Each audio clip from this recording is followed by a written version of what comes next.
Vamos a continuar con el simposio y tenemos el tema ¿hay riesgos neonatales por el incremento de cesáreas? Esta presentación va a estar a cargo del doctor Gustavo Rivara Dávila. El doctor Gustavo Rivara es médico pediatra neonatólogo de la Clínica Delgado, es magíster en investigación clínica, magíster en nutrición y salud, es docente universitario de la Facultad de Medicina Humana de la Universidad San Martín de Porres. El doctor Gustavo Rivara tiene 25 minutos para la presentación de su tema.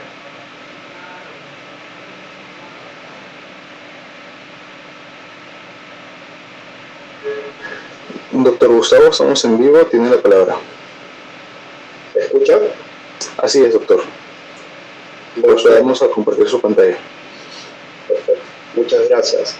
Agradezco a la Sociedad de Obstetricia y Ginecología, a todos los participantes por la invitación a este simposio y compartir esta mesa con el doctor Pacheco, que es compañero de promoción de mi padre, médico cardiólogo, y también con el doctor Jack Ludmir, de quien he escuchado muchas historias de su padre en el Hospital San Bartolomé, cuando visitaba las salas del doctor Alalel, porque mi padre también lo conoció y fue su alumno, y que estoy muy contento de estar en esta mesa con dos grandes profesionales, de quienes escuché muchas historias.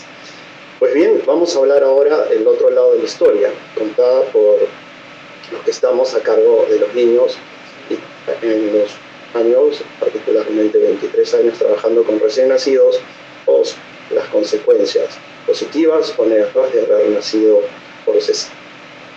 Cuando yo era niño, en los años 70, nací en el 72, y quizás inicios de los 80, escuchamos mucho entre los compañeros de la escuela que para ingresar a la NASA debías haber nacido por cesárea.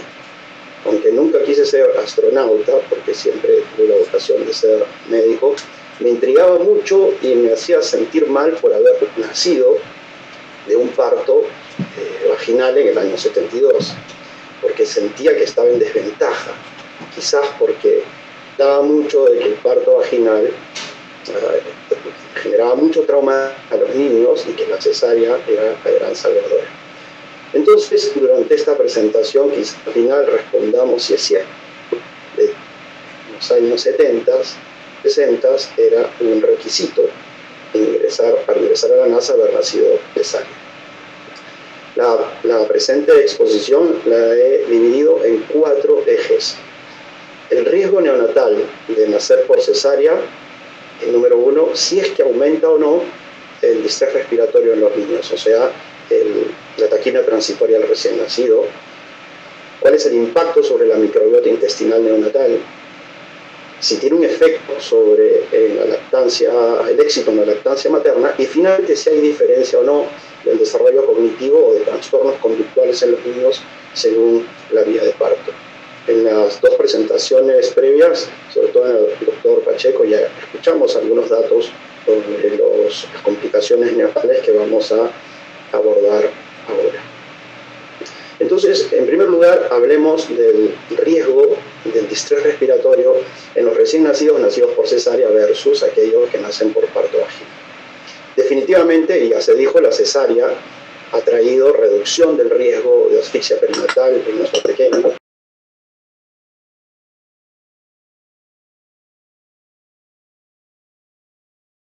Les decía de esto que escuchábamos los chicos de mi infancia aquí en Lima sobre la NASA. La exposición está en estos 4 ejes que los pongo en esta imagen.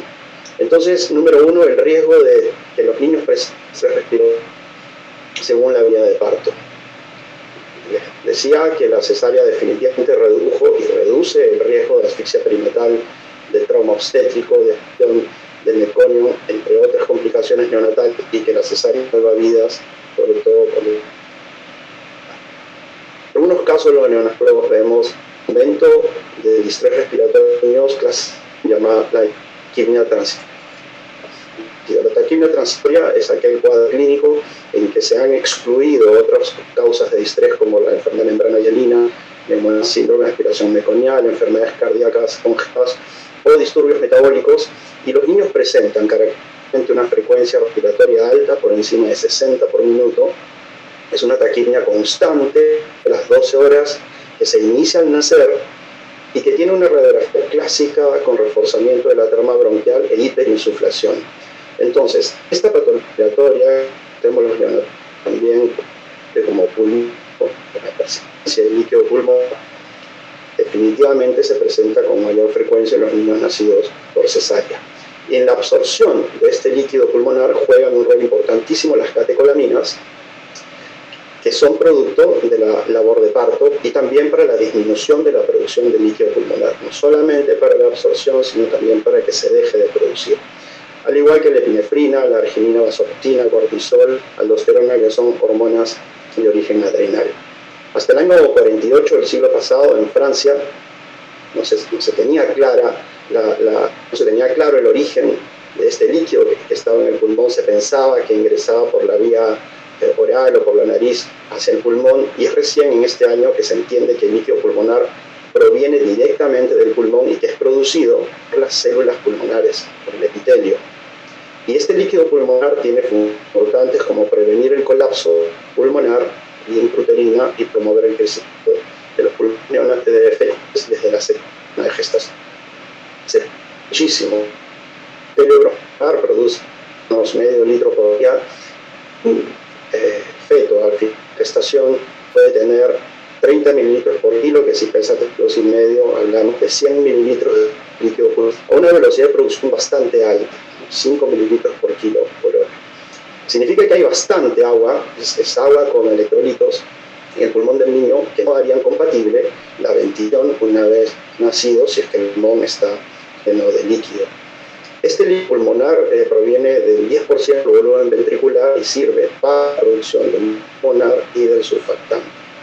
Y es por eso que algunas condiciones clínicas como oclusión de la arteria pulmonar, hernia diafragmática con presión urina que podría comprometer la producción del líquido pulmonar, generan hipoplasia pulmonar. Entonces, la absorción del líquido pulmonar y el cese de la producción del líquido pulmonar se dan antes del nacimiento, la labor de parto, también durante la labor de parto y después del nacimiento. Entonces son diferentes momentos en los que el líquido pulmonar se absorbe y definitivamente empieza cuando empieza la labor de parto y se va acelerando luego de que nace bebé. 4 vías fundamentales por las que el líquido pulmonar se absorbe. Una es la transepitelial hacia el intersticio, la otra es hacia la circulación pulmonar, vía linfática 15%, y lo que yo aprendí hace más de 20 años, que nos hablaba muchísimo de la compresión del canal vaginal, realmente cumple un rol en un porcentaje bastante bajo.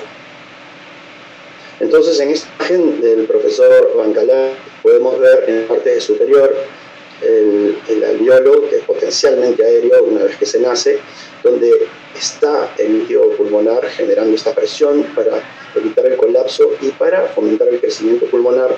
Y la absorción se da por aumento de la actividad de la sodio, potasio, ATPasa pulmonar, que va a generar absorción de sodio a través del epitelio respiratorio por las 4 vías que les dije, y también el aumento de la presión transpulmonar de la primera inspiración del bebé, que genera también todo el líquido de la vía del área alveolar hacia el intersticio, y también la disminución de la presión hidráulica en el sistema venoso.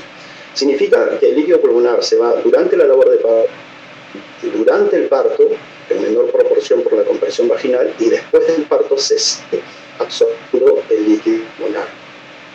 Si vemos esta publicación ya de algunos años, vemos en nacer por cesárea versus nacer por parto vaginal, el riesgo es mucho de distrés respiratorio, de taquimia transitoria en los niños por nacer por vía cesárea. Sin embargo, aquí no vemos mayor diferencia entre si hay o no hay labor de parto. Sin embargo, en otras publicaciones más recientes, por ejemplo en este estudio, vemos que aquellos niños nacidos por cesárea con contracciones, o sea, con labor de parto y sin labor de parto, hay el doble de porcentaje de niños con taquipnea transitoria cuando nacen por cesárea sin labor de parto. Podemos ver aquí que la presencia de las contracciones uterinas disminuye el riesgo versus la ausencia, donde tenemos un OR ajustado de 2.04. otras variables, como podemos ver en la tabla, haber nacido varoncito o edad gestacional de 37 semanas o menos, ser pequeño para edad gestacional, etc. Significa que nacer por cesárea aumenta el riesgo de distrés respiratorio y mucho más aún si se nace sin labor de parto. En un estudio italiano donde se evaluó a 16.084 nacidos entre 34 y 41 semanas, donde 304 niños presentaron distrés, el análisis multivariado, donde se excluyeron otros diagnósticos respiratorios, se ve que el parto por cesárea sin labor de parto incrementa el OR al doble. Entonces hay el doble de riesgo, independiente de otras variables, para presentar el transitorio nacidos por cesárea sin labor de parto. Y este mantiene en el rango de 35 semanas, incluso hasta las semanas 39. Hoy hay otras variables que juegan un rol importante, como les dije hace un momento, que es el bajo peso estacional y el sexo masculino. En lo que se refiere al impacto que tiene la cesárea, el nacimiento por vía vaginal, sobre la microbiota intestinal neonatal, saber más de 30 especies de bacterias y la gran mayoría están en el colon, quizás es la microbiota más importante en el ser humano. 53% es el 53% de la célula del cuerpo humano, o sea, el 47% son células humanas y el resto son microorganismos de esta flora, y que representa del 1 al 2% de toda la masa corporal. Entonces, hay muchos elementos que juegan un rol en la determinación de la microbiota neonatal, entre ellos no solamente haber nacido por cesárea, sino también si es que se nació por parto natural, sin exposición a antibióticos profilácticos, son los primeros 3 de vida, y el bebé o lactancia materna inmediata, si fue alimentado con lactancia materna después, y esto va a generar grandes cambios en posición de la microbiota intestinal de los recipientes. Algo que aprendí atrás y que parece ser nuevos estudios está cambiando. Sabíamos, creíamos que era realmente era uterino o realmente la técnica de los recién nacidos, pero al parecer con los estudios sería lo cierto. Pero lo que es cierto, grandes diferencias en la microbiota intestinal con la importancia o el resultado clínico de tener una microbiota distinta. Ya se dijo también, Checo nos habló del aumento del riesgo de enfermedades plásicas, y es cierto. A pesar de que muchas personas dicen de que tarde o temprano la microbiota intestinal se va a igualar, sobre todo desde los 6 meses y mucho más al año, una vez que se inicia la alimentación complementaria y los niños tienen otro tipo de colonizaciones, los niños igualan su microbiota intestinal y esto conferiría quizás iguales respuestas inmunes, pero lo que hay que recordar es que la mayor cantidad de muertes infantiles se dan en el primer año de vida, y en países en el subdesarrollo como el nuestro se van a dar por infecciones respiratorias y digestivas, lo que significa que el establecimiento de una microbiota intestinal adecuada por la vía de parto adecuada con lactancia materna exclusiva y precoz va a generar niños con mejor capacidad de defensa inmune en el primer año de vida, con disminución de la mortalidad infantil. Obviamente hay elementos que van a jugar un rol importantísimo. Hay varios estudios sobre el uso de los antibióticos profilácticos en la cesárea. Cesáreas con contacto piel a piel inmediato determinan también un establecimiento distinto de la microbiota intestinal. El hecho de que a los bebés permita lactar apenas nacen en una cesárea, y la influencia de la cesárea sobre la lactancia materna, que vamos a ver en un momento, el impacto sobre el microbioma intestinal y todas las consecuencias sobre enfermedades respiratorias como asma, enfermedades metabólicas como diabetes mellitus, sobre la respuesta inmune a mediano, corto y largo plazo, y de algunas neoplasias estudiadas como leucemia infantil, que en algunos estudios se ve que son menos frecuentes en los niños nacidos por parto vaginal. El microbioma del calostro obviamente también es distinto en aquellas madres que tuvieron una cesárea versus aquellas que tuvieron un parto vaginal, y estas diferencias en la composición del calostro y la leche materna en el primer mes de vida persiste repito, durante el primer mes de vida, después ya se van igualando. Significa que la determinación de la microbiota, del microbioma intestinal del recién nacido, se va a generar en el momento del nacimiento y en los primeros días de vida, dependiendo también de la lactancia materna, y vamos a ver ahora cómo la lactancia materna también va a depender de la vía de parto. Hay aumento de la transferencia de genes de resistencia bacteriana al microbioma intestinal del bebé si se usó o no se usó antibióticos profilácticos. Y hay muchos estudios de diferentes intervenciones, estudios novedosos que buscan restaurar el microbioma luego de una cesárea, pero todos estudios con mucho más intención, los clientes, mucho menos ponerlos en práctica, mayor evidencia al respecto. En tercer lugar, el efecto podría tener la vía de parto sobre el éxito de la lactancia. La lactancia materna, según la OMS, debe iniciarse en la primera hora de vida. Idealmente, en los primeros minutos de vida, ya sea en parto vaginal o cesárea, los bebés deben ser puestos sobre el pecho de la madre y permitirles la lactancia inmediata. Pero definitivamente muchas intervenciones obstétricas que son para la vida del niño podrían afectar la lactancia materna. Es un riesgo que se toma por los beneficios para salvar la vida. Pero la cesárea, definitivamente hacer cirugía grande, va a tener un efecto sobre la salud física materna, un efecto opcional también, lo vemos en el día en nuestro trabajo. También podría generar restricción de la movilidad por aquí en sí, por muchas veces separación por algunas complicaciones o por algunos protocolos, todo en los últimos años para el SARS-CoV-2, que generó grandes consecuencias emocionales y físicas de la cesárea por la separación de los bebés al inicio de la pandemia, cuando no se tenían claras las cosas. Y también la cesárea puede terminar en un inicio tardío de la lactancia materna, afectación de la lactogénesis, etc.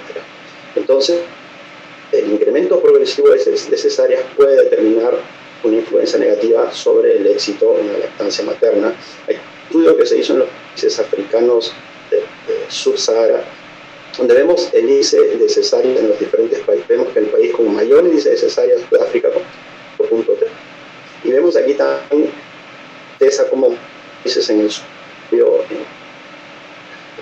no tiene las cesáreas realmente bajos y lejos de alegrar, ¿no? Porque al no salud o a cesárea, mortalidad es altísima. Entonces estamos viendo ambos extremos, aquellos países que tienen porcentajes muy altos de cesárea y un porcentaje muy bajo, con consecuencias para la madre y para el niño. Pero en esta tabla podemos ver cómo prevalencia el inicio temprano de la lactancia materna de los 6 meses, niños que en algún momento están, ver también del disparto. Por ejemplo, esta otra tabla de estudio vemos el ratio de prevalencia de lactancia materna precoz en aquellos procesos. Definitivamente es un protector para el inicio de lactancia. O sea, es un elemento negativo encontrar lactancia que definitivamente interfiere por los elementos que hemos mencionado hace un momento sobre el inicio de la misma. También en esta otra tabla se ve la lactancia de los 6 meses, la prevalencia de lactancia a los 6 meses según haber nacido por cesárea o no, y se ve que el ratio de prevalencia es menor, o sea, es un factor protector. La lactancia protege contra tener lactancia materna hasta los 6 meses. Significa que definitivamente la lactancia interfiere, la cesárea interfiere con la lactancia materna. Hay muchas intervenciones que se pueden realizar o implementar para incrementar el éxito de la lactancia, como el contacto piel a piel inmediato en cesáreas. Muchas instituciones como la nuestra que lo hacemos en el día a día. Hay muchos profesionales, tanto del lado obstétrico como neonatal, que lo incentivan y lo trabajamos. Educación y soporte en la lactancia materna, asesorías de lactancia, sobre todo en el periodo postnatal inmediato, el prenatal y a lo largo de los primeros meses de vida. El uso de cunas de colecho también se ha estudiado y que aumenta el éxito en la lactancia en aquellos niños de madres por cesárea, y las extracciones pueden realizar para mejorar la alimentación de los niños por leche materna.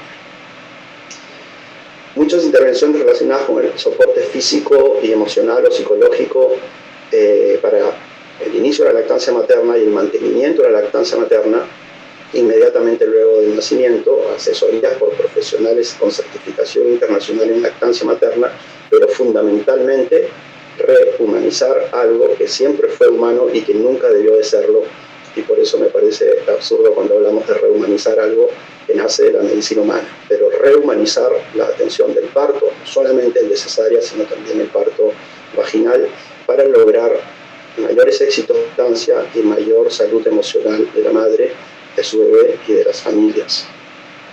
Y finalmente, el cuarto eje de la presentación se pregunta si es que la vía de parto, fundamentalmente la cesárea, tiene un efecto cognitivo en los recién nacidos, si es que nacieron por cesárea y tiene algún deterioro o algún beneficio.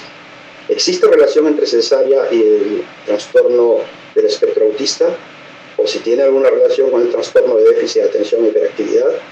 ¿Hay un impacto de la cesárea sobre el neurodesarrollo infantil? ¿Es cierto que nacer por cesárea afecta negativamente el desempeño cognitivo de los niños? ¿Es cierto que alguna vez fue un límite o requisito para trabajar en la NASA? Pues la mayoría de los estudios que se han publicado al respecto concluyen de que no existe evidencia de causalidad entre nacer por cesárea y la función cognitiva.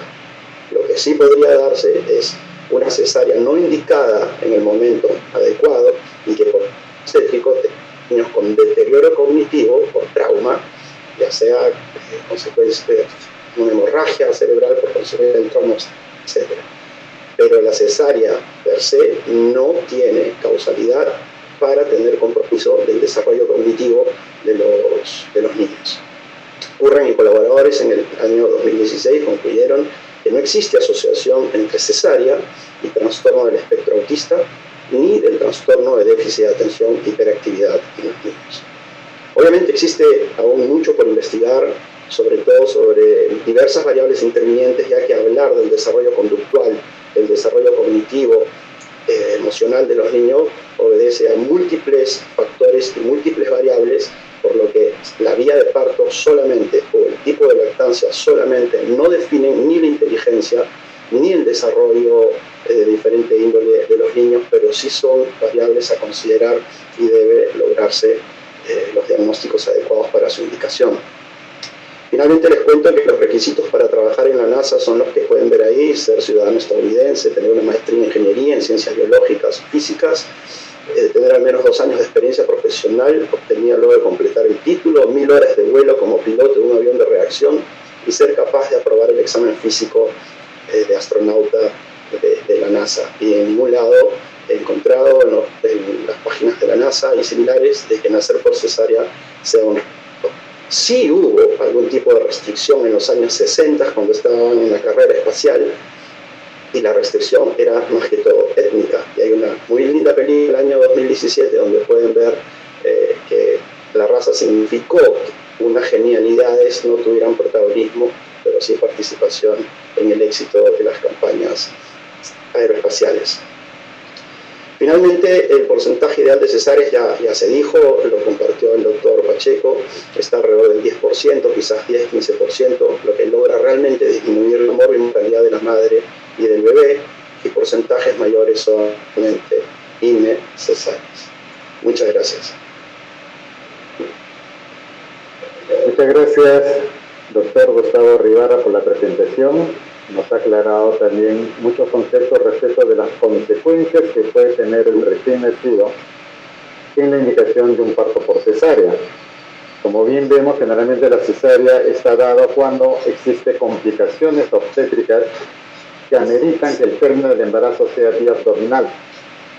Entonces, vamos a pasar a la ronda de preguntas para este tema. Y lo primero, que hay una pregunta del auditorio, dice: ¿es importante que los países apliquen el índice de Robson para controlar los índices de cesárea? No sé si, doctor Lutmir, sobre el índice de Robson, doctor, ¿cómo se está aplicando? ¿Es un buen indicador? Como había contestado en el chat, y para empezar, mil gracias por la invitación nuevamente a doctor Mesa, doctor Mascaro, ¿cómo están? Y acabo de mandarle un comentario al doctor Rivara que me encantó su presentación, y yo creo que usted le debería enseñar a todos los pediatras y neonatólogos conocimiento basado en evidencia. En lo que se refiere a lo del Robson, por lo menos en Estados Unidos, en todo hospital en que se practica obstetricia, es un criterio de calidad, no solo de calidad, sino para también pago de las agencias de seguro, la tasa de cesárea en aquellas mujeres que tienen un Robson 1, que esa mujer con un embarazo único en presentación cefálica sin ningún riesgo, ¿cuál es la tasa de cesárea primaria en ese caso? O sea, que digamos, la pena usar toda la clasificación de Robson 1, 2, 3, 4, 5, pero por lo menos el concepto de cuál debería ser la tasa de cesárea primaria en aquella mujer sin ningún factor de riesgo, en el que tiene un embarazo único y en presentación cefálica. Y eso nosotros lo monitoreamos muy cercanamente porque, como les dije, es un criterio de calidad para los hospitales que practican obstetricia en Estados Unidos, y es un criterio para que la compañía de seguro le pague tanto al obstetra como al hospital. Ese es mi comentario en lo que se refiere al ROPS. Muchas gracias, doctor Lutner. Doctor Pacheco, usted ha tenido mucho tiempo en la jefatura de ginecobstetricia en el Hospital Rebagliati, y nosotros vemos que en ese hospital el índice de cesárea está sobre el 60-65%, muy alto en comparación con los hospitales del Ministerio de Salud. Más o menos podríamos informarnos a qué se debería esa tanta diferencia que se tenía. La pregunta es difícil, primeramente porque no fui jefe yo del departamento de obstetricia, estuve varios años en obstetricia, pero nos dedicamos a la investigación en ecografía, tuvimos los primeros ecógrafos y las primeras publicaciones de ecografía, pero después de eso tomé más bien la jefatura de la unidad de reproducción humana, en donde tuvimos también unas cifras muy satisfactorias que están publicadas. En relación a esto de trabajar sobre las cifras que se tiene allí, es bastante complejo.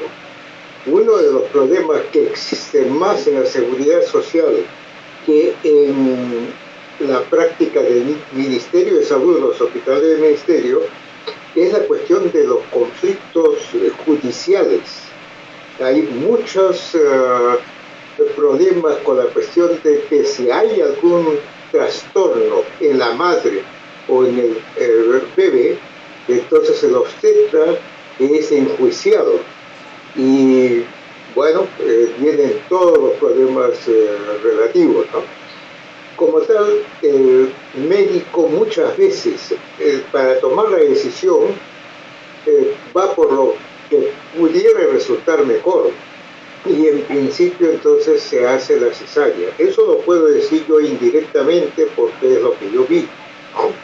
Sin embargo, yo creo que si tuviéramos la paciencia, como han sido estos trabajos que presenté, tanto de Tábara como por otro lado también de Acosta, en donde trabajaron con la cesárea previa, y decidieran tener un protocolo para trabajar con una cesárea anterior o la primera cesárea, indicando que una de las cuestiones es el Robson, en fin, para disminuir, porque realmente muchas, a pesar de que Gustavo ha dicho que sí, que no habría mayor probabilidad por los nacimientos por medio de la cesárea, sin embargo, en este hospital hace 30 años se publicó un trabajo de un pediatra que dijo que en el hospital Rebagliati los bebés que nacían por cesárea tenían más mortalidad que los que nacían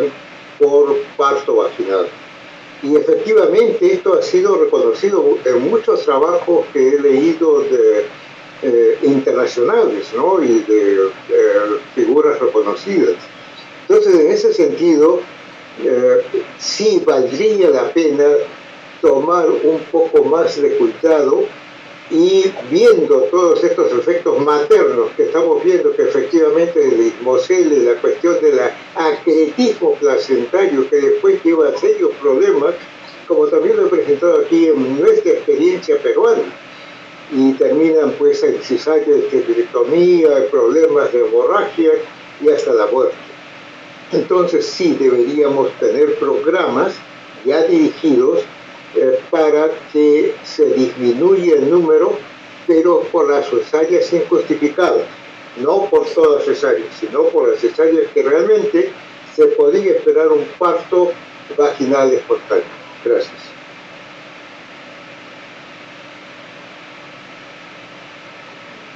El micro, Lucho. Gracias, doctor Pacheco. Doctor Rivera, usted nos ha manifestado que sí, en el parto por cesárea, los recién nacidos tienen problemas en la adaptación. Cuando estamos frente a las emergencias, es necesario terminar el embarazo por salvar la madre o al recién nacido y se tiene que realizar. ¿Cuándo es el momento adecuado de realizar las cesáreas programadas en una paciente que necesita terminarse el embarazo por cesárea, pero está en ese momento sin mayor complicación? ¿En qué momento ideal para el recién nacido? Bueno, como lo dije en la presentación, una cesárea salva vidas, pero tiene consecuencias. Por lo que una cesárea que no era necesaria va a llevar de la mano todas las consecuencias en los niños, no solamente en la parte respiratoria. Entonces, ¿cuál es el mejor momento? Vimos que hay otras variables que juegan un rol importante, por ejemplo, para el distrés respiratorio, que es la edad gestacional. Entonces, a veces vemos que algunos ginecólogos programan cesáreas con 37 semanas o con 8 semanas y si se puede esperar si esto no es una emergencia, pero si no es una emergencia, ¿para qué hacer la cesárea? Pero si igual se va a hacer con mayor edad gestacional, sería mejor para el bebé. Pero en términos generales no es que yo pueda decir cuál es el momento ideal, porque el momento ideal sería el parto tóxico. No programar una cesárea que no tiene indicación justificada, pero fundamentalmente nos basamos en la edad gestacional de los niños. Ok, muchas gracias. Doctor Pacheco, doctor Jack Gottlieb, viendo la incidencia que estamos viendo en el incremento marcado de las cesáreas, ¿qué recomendaciones podríamos dar para trabajar en una forma conjunta o qué intervenciones podríamos dar para que las cesáreas empiecen a disminuir y por lo menos llegar a menos del 30%, porque ahorita estamos sobre más de 35 o 36%? Yo me atrevo a contestar primero, Lucho, porque ya tiene muchas veces posibilidad de ver lo que está aconteciendo en países que están trabajando más sobre estos campos, ¿no? Pero acá lo que deberíamos es, primeramente, entre nosotros, convencernos que la cesárea no es solución para todos los problemas, salvo cuando hay algún problema materno o fetal que pueda ocurrir. Por otro lado, hacer conocer a los profesionales lo que significa que ha estado, por ejemplo, Gustavo indicando. Microbioma. ¿Cuántos hemos estudiado en el Perú de microbioma? ¿Cuánto estamos publicando de microbioma? Estoy seguro que muchos especialistas no conocen la importancia del microbioma que debe al nacer. Y entonces eso nos va a predisponer a ciertas enfermedades tempranas que pudieran ser después muy complejas más adelante. Pero entonces, en el sentido de acá en Perú, sería hacer más investigación, como lo hicieron Pedrito Mascaro, la época de Acosta y más adelante, yo entiendo que Lucho Mesa también está trabajando en ello, pero saber cómo estamos y cómo hacer un protocolo para definir si es que una mujer necesita una cesárea o no, y si se pudiera prevenir una cesárea injustificada. Eso es lo que yo podría, y yo creo que ya tiene la respuesta. Gracias. Bueno, totalmente de acuerdo con el doctor Pacheco, pero esto es una preocupación tanto mía como de Ricardo Fecina y de Edgar Iván Ortiz a nivel de Latinoamérica. Y justamente acabamos de escribir una monografía para el Global Library Network de la FIGO, que cualquier persona puede tener acceso tanto en español como en inglés. Yo creo que el problema es tan complejo que decir que nosotros los médicos lo vamos a resolver en nuestras realidades, me parece que ya estamos mucho más avanzados con otros factores acá. Y como lo dije anteriormente, y creo que el doctor Mesa lo había dicho anteriormente, yo creo que esto tiene que ser una campaña a nivel de países latinos de las consecuencias de estos actos. El doctor Pacheco estaba diciendo que muchas veces se está haciendo la cesárea por justificación médico-legal para evitar problemas, y el doctor Rivera de muy buena forma nos dijo que no tiene ninguna relación el hecho de hacer una cesárea con el desarrollo posterior neurológico del bebé. Ahora, lo que yo creo que es importante son un par de factores. Uno va a la República Dominicana, la tasa de cesárea a nivel nacional es casi el 60%. Ahorita en Colombia está en el 49.5% como país, no estoy hablando de instituciones privadas. O sea que esto es una crisis latina a toda. Y esa justificación médico-legal es absurda, porque eso es lo que yo viví acá hace 30 años. Y ya, al contrario, la tasa de cesárea se ha venido abajo. ¿Y cuál ha sido la consecuencia? Y eso no les va a gustar lo que yo voy a decir. Primero, educación masiva del público en general y empezarse a aliarse con los abogados. Porque los juicios ya no van a ser porque usted hizo una cesárea para salvar al bebé que no tenga problema posterior. Los juicios van a ser por el atletismo placentario. Cuando empezamos a tener los juicios contra entidades privadas, contra médicos, porque una mujer sin ningún problema se muere por un acretismo placentario y revisan el historial y la única razón para esa placenta acreta fue el hecho que tuvo la mujer una cesárea electiva y posteriormente una cesárea interactiva, ahí las cosas van a cambiar, se lo puedo asegurar, porque esa fue una de las presiones que pasó en Estados Unidos, que el péndulo cambió de hacer cesárea a todo el mundo para evitar problema médico legal. El problema de acretismo se aparece, el problema de bebés por distrés respiratorio aparece y el péndulo empieza a cambiar. Ahora empezamos a pensar, ¿cómo evitar las complicaciones en la madre o en el niño para que no nos enjuicien? Entonces, a mí, en forma de resumen, yo creo que ya esto es beyond, es más que de los médicos especialistas mismos, es una campaña a nivel nacional de las consecuencias de no tener un parto vaginal si es posible. Y número dos, que trabajando también con los abogados, que lo que acaba de decir Gustavo, que el problema por el bebé no es por no haber hecho la cesárea, sino al contrario, por haber hecho cesárea sin ninguna razón. Eso es lo que yo pienso, ¿no? Entonces yo creo que ya tenemos que empezar a pensar a nivel de sociedad y a nivel mucho más amplio que simplemente los especialistas en obstetricia y ginecología. Muy bien, muchas gracias, realmente excelente el panel que hemos tenido, excelentes expositores, realmente nos han actualizado, nos han nutrido con mucho de su conocimiento. Voy a pasar a la conducción al doctor Pedro Mascaro para el cierre de la sesión y realmente los felicito por la excelente presentación que nos han dado. Gracias, doctor Luis Mesa. Interesante tema de obstetricia y salud pública. Excelente presentación de los doctores José Pacheco, Jack Ludmir y Gustavo Riara. Felicitaciones a los ponentes y muy agradecido a todos ustedes por su participación. Buenos días. Adiós. Adiós. Hasta luego.